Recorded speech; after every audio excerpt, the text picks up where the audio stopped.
If selling your stuff on Instagram feels slower or more difficult lately, you are not imagining it. Things have changed both on Instagram, online marketing in general, and how buyers are making decisions. It's kind of like when your kids hit a new stage and the routines you used to rely on don't quite work anymore, so you have to make some tweaks to fit where they're at now. That is exactly what we're doing here and what I'm going to explain in this episode. The overall 5 steps to sales framework that I teach is still applied, but how Instagram fits into that needs to be changed given the changes we're seeing. Because as always, I never want you to waste time and effort on any kind of strategy or tactic that is not going to get you that return on your time and energy investment. Because you have so little of those two things, we need to make sure it's going towards the things that are actually going to help your business without you losing your ever-loving mind. Welcome to Mompreneur Mastery, the place where we ditch the mean girl marketing, stop performing for the algorithm, and finally move past those generic, "Is this you?" pain points. I'm your host, Sydney O'Brien, homeschooling mom of 3, military spouse, and content marketing and messaging strategist who knows your business deserves way more than the content hamster wheel. I built my own business between phonics lessons, surprise deployments, and endless "Mom, I need you" moments, so I know exactly how to create marketing that works in the cracks of your real mom life. Around here, we're not chasing trends just for the sake of it, or faking urgency or income claims to trick people into buying. We are going to get laser clear on your message, build real trust with the right people, and create content that sells without you having to sell your soul or your sanity.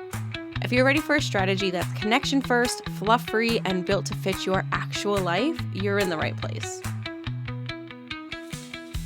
Now, I don't know how long you have been in business, but I remember a time where you could post a couple of reels with trending audios. It would reach thousands and thousands, even if you only had a couple hundred followers. And you could fill your one-on-one spots or fill your group program without a ton of effort. It was a magical time. I'm not going to lie to you. Now, Instagram is more selective about what it shows and who it shows it to, and there's also been a shift in buyer behavior. Buyers are taking more time. They want to get to know you, understand your approach, and feel super, super confident before they say yes.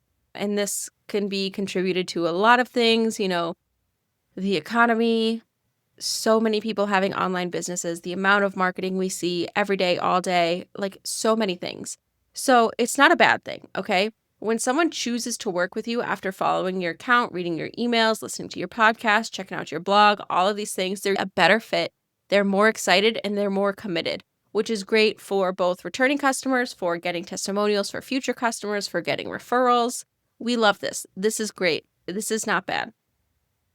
However, given the changes in buyer behavior and Instagram marketing, we need to shift our marketing strategy to make sure we are still getting these top-notch quality, like the best of the best dream clients. So like I said, the 5 steps to sales, it hasn't changed. Growth, engagement, connection, trust, and sales, still the same. But now, given what we know about Instagram, how it's not as reliable for consistent sales without a ton of time and effort and outbound engagement that I'm pretty sure most of us just don't have time for, I'm switching it around. I'm not doing all 5 steps just on Instagram. Instagram is going to be good for step 1 and 2, growth and engagement, getting that visibility, getting in front of the right people, starting to foster relationships with those people through engagement. And right now you might be thinking, I'm still getting sales on Instagram, or can I still sell directly from Instagram? Absolutely. Yes. If you're still getting sales, I love that for you. Keep doing what you're doing. That's great. I'm not saying I'm never going to sell on Instagram. I'm saying when I plan all of my marketing content, emails, blog posts, podcasts, all of these things, I am not going to have Instagram be its own thing for all 5 steps. When I plan it, I'm going to make sure I am really utilizing Instagram mostly for steps 1 and 2. Now, when I have a big launch, am I going to mention sales on Instagram? Absolutely, of course. It would be silly not to, but I'm not going to stress too much about getting sales from Instagram because it's not the best use of our time. When you're building a business in the mom cracks of your day, you want the effort you put in to give you the biggest possible return. And asking one platform to carry all 5 steps is a lot. And right now, it's not the most effective way knowing what we know about buyer behavior, and your lack of free time and brain space. So, like I said, now when I plan my marketing content and I am working through steps 1 through 5, for Instagram specifically, I'm going to use a lot of step 1 and 2 content there with those goals in mind. Steps 3, 4, and 5 is going to not only be, but mostly be my long form content, my email marketing, things like that. So think of your email list, your podcast, your blog, anything like that. These are the spaces where you can tell deeper stories, really foster that connection, share client wins, share case studies, explain your process in a way that truly builds confidence. And it's the same idea that I've always shared for Instagram content, right? Every post should work together to lead to sales. Now, as I'm shifting my strategy, as I'm shifting my business with these changes, we're just zooming out a bit. We want every piece of your marketing to work together to lead to sales. And like I said before, owning a business is very much like parenting, as is marketing. When your kids grow, you don't throw out every strategy that worked before, but you do need to be able to adapt. That's all that we're doing now. This is just like when a bedtime routine needs to change because what worked before just no longer fits, and you got to adapt and move on so you can still get that end result that you need, which is hopefully an easy bedtime where they stay in their own beds the whole night. That's the goal anyway. And that's exactly what we're doing here. The 5 steps to sales still applies. We're just letting Instagram play to its strengths right now and letting your other platforms do the rest. So we're not putting so much time and energy into one thing and expecting results that we're just ultimately not going to get.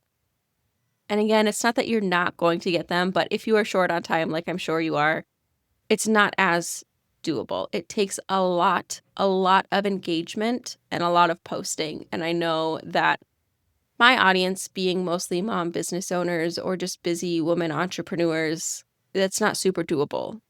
And it doesn't make sense to continue to give you advice on solely using Instagram for sales when we have very little time to work, and for it to work, we need a lot of time.